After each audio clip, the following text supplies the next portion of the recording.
Bem, voltamos aqui, tá, para continuar falando sobre o Augusto Conte. E uma coisa que é bom a gente ressaltar é o seguinte: essa ideia de cientificismo presente no Conte não é algo exclusivo do Conte, tá? Eu quero que fique bem claro isso. Essa concepção, ela vinha se espalhando, entendeu? Quanto mais a ciência ou as ciências elas iam se desenvolvendo, essa ideia de cientificismo, ou seja, de que a ciência pode resolver todos os nossos problemas, né, pode levar o homem ao progresso, pode fazer com que a gente ultrapasse, né, a concepção teológica ou metafísica, né? Isso estava presente também na cabeça de outros cientistas. O século XIX, ele de certa forma, ele cientificamente falando, essa ideia de cientificismo estava presente não só no Augusto Conte, mas na ciência como um todo. Marcou o desenvolvimento de todas as ciências nesse período. Tá? Então, essa questão, entendeu, de você ser guiado pela objetividade, né, ter um posicionamento neutro para descobrir as leis universais ou as leis naturais universais, usar da observação e da experimentação, marcou a ciência, tá, nesse momento histórico. Marcou tanto que até ela se transformou numa religião, porque o Augusto Conte vai propor uma religião científica. O cientificismo, a religião positiva, é baseada no cientificismo, para substituir Deus e a religião cristã. É uma coisa meio complicada. Podemos dizer, de certa forma, que o positivismo do Conte é um dogmatismo científico, cada vez mais se tornando um dogma, feito o cristianismo, feito os dogmas religiosos. Então é muito complicado. Então vejam, positivismo, extrema valorização do método científico das ciências positivas, baseada nos fatos e na experiência, tendo como base ordem e progresso, como eu já disse para vocês. Ordenar a sociedade para que a sociedade se desenvolva ao máximo. O progresso humano é que estava na ordem do dia naquele momento histórico. Tá?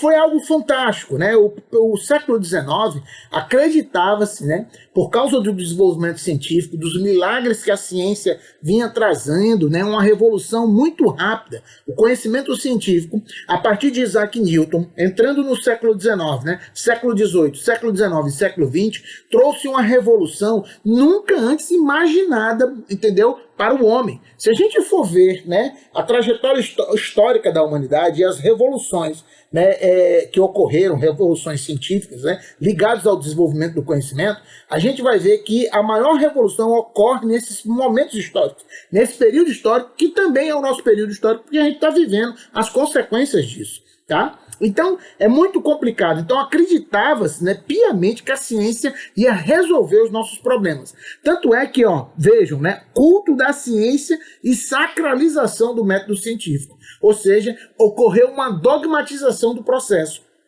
Tudo que não era para ter ocorrido começou a ocorrer. O cientista estava virando um deus, a ciência estava virando um deus. Estava tomando o lugar, entendeu, do Deus cristão, que reinou durante um milênio, durante a Idade Média, né? Benefícios, aí veja, né? Como eu disse para vocês, com a Revolução Industrial, para onde a gente olhava, a gente via transformação. A energia elétrica, as cidades todas iluminadas, algo fantástico, né? A gente via a produção do automóvel, o automóvel, né? O motor a combustão, uma coisa fantástica, reduzindo as distâncias, né? O homem podendo cruzar o Atlântico em navios altamente modernos, navios movidos a vapor. Então era um negócio assim impressionante.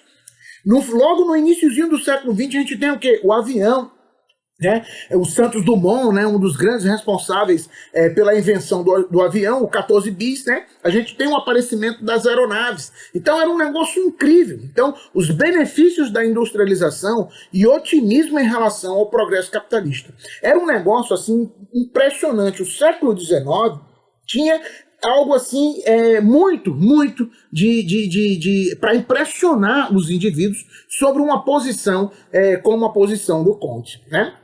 E, consequentemente, a gente vai ver o quê? A gente vai ver que o conhecimento positivo, ele vai se caracterizar, deixa eu só voltar aqui, né, pra gente, pronto. O conhecimento positivo, ele caracteriza-se pela previsibilidade, prever, né, ver para prever. Ou seja, né, é o lema da ciência positiva.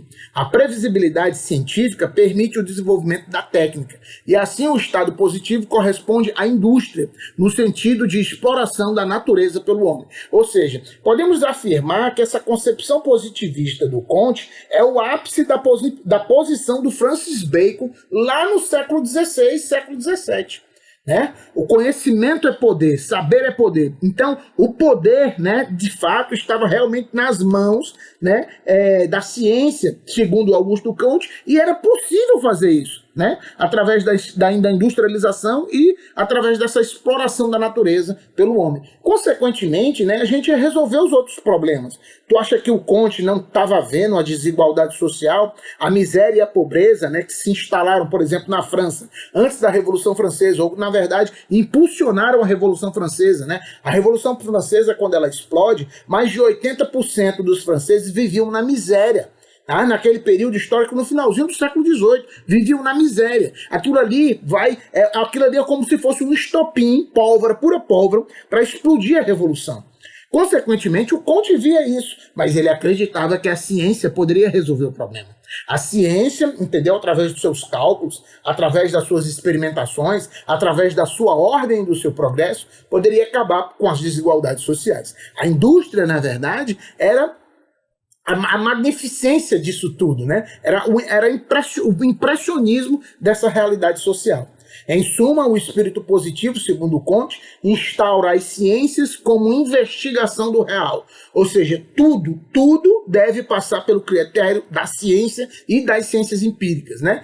Ou seja, as ciências como investigação do real, do certo e do indubitável. Ou seja, da verdade, entendeu? Universal. Ou seja, uma verdade inquestionável, indubitável, do precisamente determinado e do útil. Aí vejam, né, a utilidade sendo o carro-chefe desse progresso, dessas manifestações da aplicabilidade da ciência. Ou seja, a ciência aplicada era a melhor coisa, né, que a gente poderia ter nesse momento histórico, porque trazia o progresso.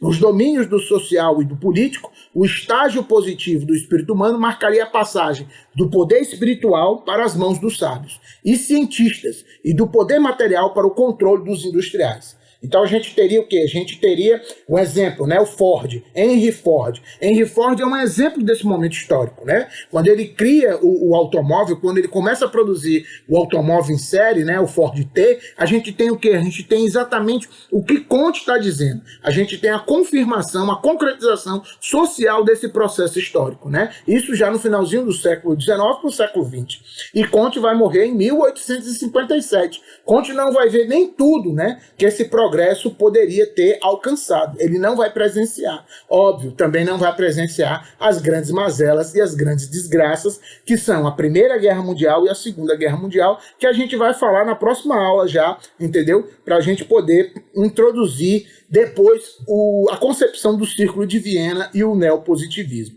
Bem, gente, eu deixei um fragmento, né, da coleção Os Pensadores de Comte lá na biblioteca para vocês lerem e conhecerem um pouco melhor sobre o pensamento desse autor, né? O fragmento é só uma introdução, mas basicamente a gente tem o quê? Que o positivismo ele é uma valorização extrema dos métodos científicos, do cientificismo, baseado nos fatos, na experimentação e na observação. A gente tem aqui o método indutivo como o método principal, e ele se estabelece, ele se torna o método supremo da ciência nesse primeiro momento histórico. A gente está aqui no século XIX, e é importante a gente perceber que todas as ciências que se desenvolvem nesse momento, tanto as ciências exatas como as ciências humanas e as ciências da natureza, elas são marcadas por essa concepção positivista, tá ok?